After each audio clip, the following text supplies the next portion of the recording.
आज मला थोडं अवघडल्यासारखं होत आहे की नुकतंच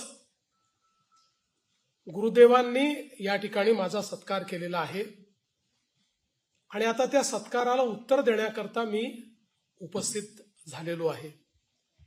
खरं तर माझ्या जीवनामध्ये इतकी पदं मी भूषवली, पण प्रत्येक पदावर गेल्यानंतर सत्काराची किंवा पुरस्काराची वेळ आली तर मी सातत्याने टाळत आलो. फार कमी पुरस्कार मी स्वीकारले, सत्कार तर नगण्य स्वीकारले. याचं कारण एक गोष्ट मी शिकलो की आपण ज्यावेळेस स्वतःला असं वाटेल की आपल्या हातून सत्कार्य झालंय त्यावेळी सत्कार स्वीकारला पाहिजे. आणि अद्याप तर मी माझं कर्तव्य करतोय आणि म्हणून या गोष्टीपासनं जास्तीत जास्त दूर मी राहिलो. पण ज्या क्षणी किरणजींनी सांगितलं की तुम्हाला पुरस्कार द्यायचा आहे आणि तो गुरुदेवांच्या हस्ते द्यायचा आहे, त्या क्षणी मी नाही म्हणू शकलो नाही. कारण गुरुदेवांच्या हस्ते पुरस्कार घ्यायचा आणि अशा प्रकारचं भाग्य हे जर लाभत असेल तर त्याला कोण नाही म्हणेल. आणि म्हणून मी त्यांना तात्काळ सांगितलं की निश्चितपणे मी हा पुरस्कार स्वीकारण्याकरता येईल. मराठी पत्रकार संघाचे मी मनापासून आभार मानतो की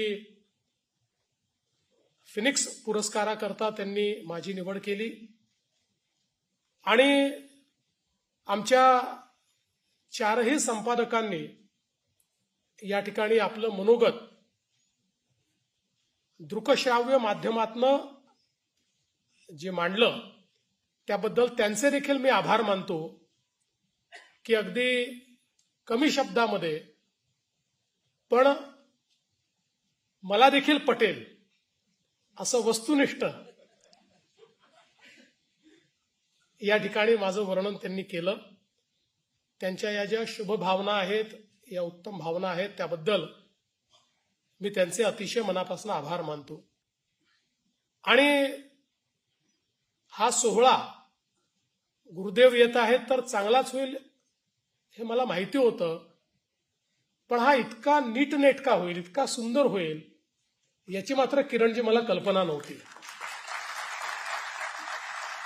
या सोहळ्याच्या मागे अतिशय कल्पकता तुम्ही या ठिकाणी खरं म्हणजे लावलेली आहे. आणि विशेषतः इथल्या सर्वांना मला हे सांगितलं पाहिजे की जे ऑडिओ बुक आहे हे मलाही सरप्राईज आहे. मलाही हे माहिती नव्हतं की अशा प्रकारचं ऑडिओ बुक या ठिकाणी प्रकाशित केलं जाणार आहे. त्यामुळे मी खरोखर आपले अतिशय मनापासून आभार मानतो की अशा प्रकारचं एक अतिशय सुंदर असं ऑडिओ बुक आपण तयार केलं. आणि अनेक नामवंत लोक एका मंचावर असताना कार्यक्रम कसा आटोपशीर होऊ शकतो याचे उत्तम उदाहरण म्हणजे हा कार्यक्रम आहे, हे मात्र या ठिकाणी आपण सगळ्यांनी मान्य केलं पाहिजे. खरं तर मी गमतीने आमच्या केतनला असं म्हणालो की केतन, मला पुरस्कार का मिळाला तुला माहिती आहे? मला का? मी म्हटलं पहिल्यांदा जेव्हा मी मुख्यमंत्री झालो होतो त्याही वेळी त्याच्या आधीच्या 3 वर्षाचे पत्रकारांचे पुरस्कार बाकी होते. त्यामुळे ते 3 वर्षाचे आणि माझ्या काळातले असे सगळे पुरस्कार पत्रकारांना मी दिले.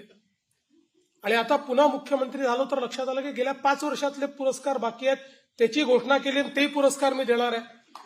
त्यामुळे सर्वाधिक पुरस्कार देणारा मुख्यमंत्री म्हणून यालाही एक पुरस्कार देऊन टाका असा तर विचार आमच्या पत्रकारांच्या मनामध्ये आला नाही ना, अशी एक शंका माझ्या मनामध्ये उत्पन्न झाली, जी मी केतनला बोलून दाखवली. पण मला हे माहिती आहे की निश्चितपणे अतिशय चांगल्या भावनेनं हा सोहळा या ठिकाणी जो आहे तो आयोजित करण्यात आलेला आहे. खरं म्हणजे संपूर्ण माझ्या राजकीय आयुष्यामध्ये मी मगाशी देखील बोललो, 2च गोष्टी मला इथपर्यंत घेऊन आल्या.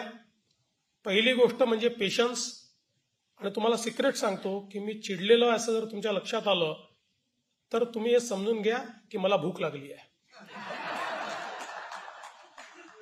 मी भूक लागली तेव्हाच चिडतो. मला काही खायला दिलं तर मी शांत होतो. बाकी मला फारसा राग काही येत नाही.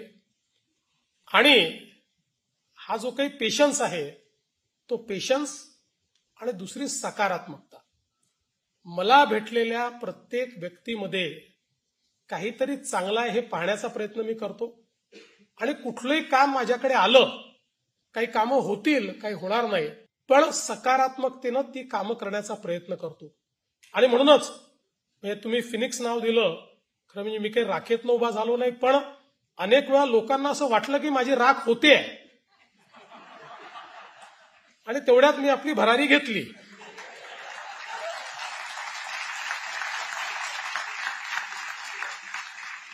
तर ही का घेऊ शकलो? कारण जेव्हा जेव्हा राखेचा क्षण आला त्यावेळी त्याला सकारात्मकतेनं पुढे गेलो. आव्हानांपासून कधी पळालो नाही. आव्हानांना सामोरं गेलो, आव्हानांचा सामना केला, सकारात्मकतेनं केला, द्वेष केला नाही, माणसं झुंजवली नाहीत, टोकाचं राजकारण केलं नाही. आणि म्हणूनच मला असं वाटतं की या सगळ्या विपरीत परिस्थितीतनं एक एक पाऊल मी पुढे जात गेलो. आणि मला या गोष्टीचं समाधान आहे. मागे वळून जेव्हा पाहतो त्यावेळेस एक 25 अशा गोष्टी मी सांगू शकतो की ज्या गोष्टी ज्या जनरेशनल आहेत, ज्या अनेक पिढ्यांच्या कामी येतील अशा करू शकलो. त्या गोष्टी घडवण्याचं भाग्य मला लाभलं. मला असं वाटतं याच्या पाठीमागे ही जी एक सकारात्मकता मी नेहमी ठेवलेली आहे ती सकारात्मकताच याच्याकरता कारणीभूत आहे. महाराष्ट्राचे लाडके मुख्यमंत्री माननीय श्री देवेंद्रजी फडणवीस यांना फिनिक्स विशेष सन्मानानं या ठिकाणी आता गौरवण्यात येणार.